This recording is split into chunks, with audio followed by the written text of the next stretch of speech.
How to stand out in a crowd. There have been a few social experiments regarding perception, like the famous one where a world-class violinist played in the subway all day. Nobody recognized him. He only got a few dollars in his tip hat. On the other hand, a college student and his buddies did a similar experiment. They went to a local mall but pretended the guy was famous. He had a couple of cameras following him around. He had somebody posing as a press agent and somebody posing as a manager, all to promote an idea about this guy, that he was really famous. And guess what? After an hour or so, he had a huge crowd of people following him, acting like he really was famous. Two different extremes. One, a truly gifted and famous person that nobody noticed because he was way out of character. Another guy that really was a regular guy, but pretending to be famous. What's the moral of the story? When people see you, particularly for the first time, they don't spend a lot of brain power trying to figure you out. We humans don't spend any brain power unless we are forced to. There's a famous video of a bunch of guys playing basketball when a gorilla walks by. The video starts off by asking something like, how many times do they dribble or how many times do they pass the ball? At the end, they ask the answer to the original question, but then they ask, did you see the gorilla? And the common response is, gorilla? What the F? But they rewatch it and sure enough,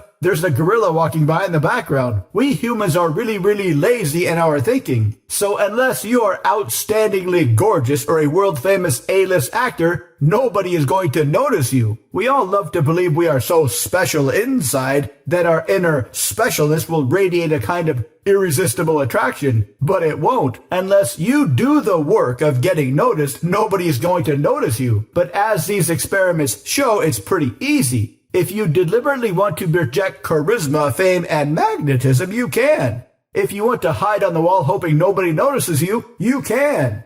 And you can do this in very deliberate ways, particularly how you communicate. You can practice with very specific techniques all in the privacy of your home or your car until they feel normal. Then you can unleash them on the world and be perceived as a party hero. And once social proof takes over, like the dude at the mall, you're essentially on autopilot. To learn more, visit mindpersuasion.com/live-training.